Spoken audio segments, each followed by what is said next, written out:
Hello everyone and welcome back to my channel. If you're new here, my name is Angelica Violet, and today I'm going to be talking about how I stopped hating myself / how I started to love myself. I think I've mentioned this about a trillion times before already, but I've been put on diets since a very young age. I think my first diet was at the end of kindergarten, maybe around first grade, so I was around 6 years old. So at a very young age, I've had a really complicated relationship with food and my body. I've been on and off diets majority of my life. To be honest, I think the last diet I did was about 2.5 years ago, maybe 3 years ago, and I did intermittent fasting, but that stopped, and that's when I started going on to my intuitive eating journey. So I just want to backpedal a little bit and talk about how I stopped hating myself and kind of that journey around self-love. So like I mentioned, I already had a really difficult relationship with food and my body, but something really extreme happened in my life, and that really caused me to make a complete change. After I graduated high school, I had my first and only breakout of my autoimmune disorder. I have HSP vasculitis. Basically, to like sum it up into how I understand it, is you have lack of circulation in your limbs, mine particularly over my legs, and your blood vessels explode. So trigger warning, if you don't like disgusting stuff, you might want to skip ahead to this time so you don't have to see any of these pictures. I got all these weird bumps on my legs, and I kept thinking, oh, maybe it's from like being outside because, you know, I'm an adventurous girl. I like to go out in the forest. But the thing is, they were so itchy, and they started spreading and spreading and spreading and getting bigger, which is when I eventually went to the doctor, and they were like, I think you got poison oak, but just in case, I'm gonna put you on steroids and make you go to the dermatologist. So after the dermatologist took a skin graft, a couple weeks later, they called me back and they said, hey, you got HSP vasculitis. And I was like, I don't know what the fuck that is, but it sounds so scary. I guess HSP vasculitis only usually happens in adolescence, but I happened to be an adult when it happened. I don't know. I have a lot of weird, mysterious health issues. Join the club if you have lots of health issues, because I got a whole list of them. These bumps turned into blisters, and they bubbled, and they pussed, and they popped, and then they started to dry out. It was disgusting. Like, to be honest, I almost looked like some sort of zombie from my knees down because of how horrific these sores were. And I was on steroids for about 2 months, and the weight went on fucking fast. Looking back on pictures, I was pretty average size. I mean, like, I was a little bigger than my friends, but never like shopping in the plus size section, you know what I mean? Like, I was a large, and they were like a medium. I always thought I was bigger, but then getting on the steroids, I actually became bigger because I gained 40 pounds in such a short amount of time. And I had stretch marks up and down my arms, behind my knees, all over my legs, on my stomach, on my breasts. And that's something I've never experienced before. Like, I may have had like a little stretch marks by my breasts or on my side because of growing, you know, everyone has growing pains. Everyone gets stretch marks when they hit puberty and stuff.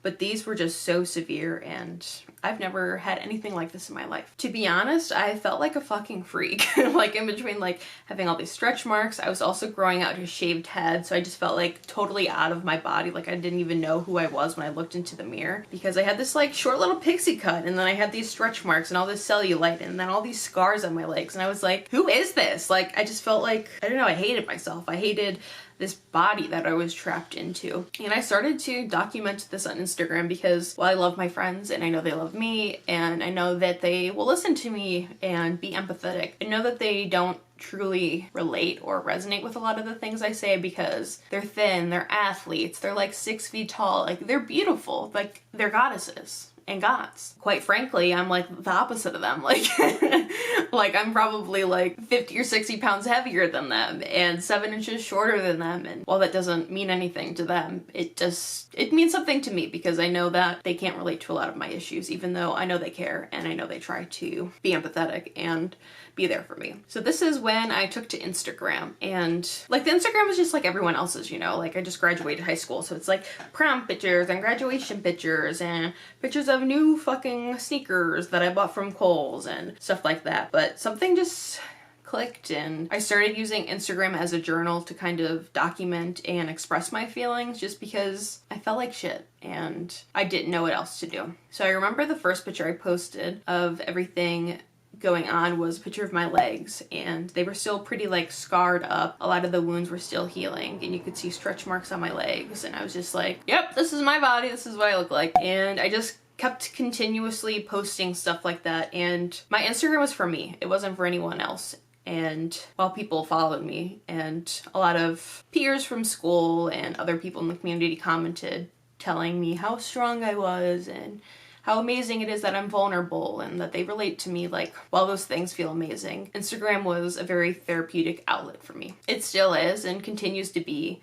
very therapeutic to me because I continue to post things that are vulnerable and things that make me uncomfortable, but it's just a way for me to get over my thoughts and express them, because if I don't journal or write things down or talk to people about things, like, I'll just have these like repetitive intrusive thoughts, and it'll just go and go and go and go like a little hamster in a wheel.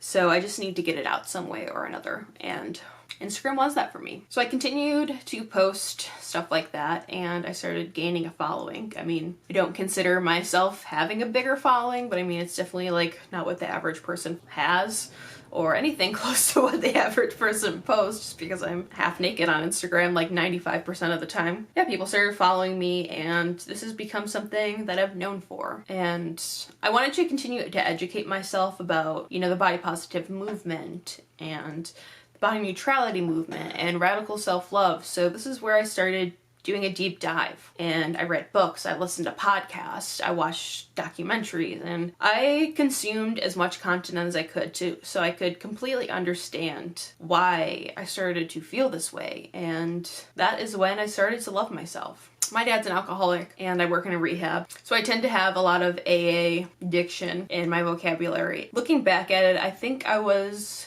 at a place where I was sick and tired of being sick and tired. I wanted to change that. I was so sick of feeling this self-hatred and self-pity and not being able to have a good relationship with myself and my body, which is why I really started getting into the body positivity movement and learning the source of all these things. Once you dip your toe into a lot of these movements, you kind of dive in head first, because there's so much compelling information, and it really makes you start to think about a lot of things. I'm a skeptic at heart. You know, I tend to wear the tinfoil hat. I don't take things at face value, because the face value is shallow and there's so much more behind things that people actually realize. And I gained a lot of that knowledge by looking into the body positivity movement, radical self-love, body neutrality, really whatever movement you want to be involved in or whatever you identify with. You know, you start to piece these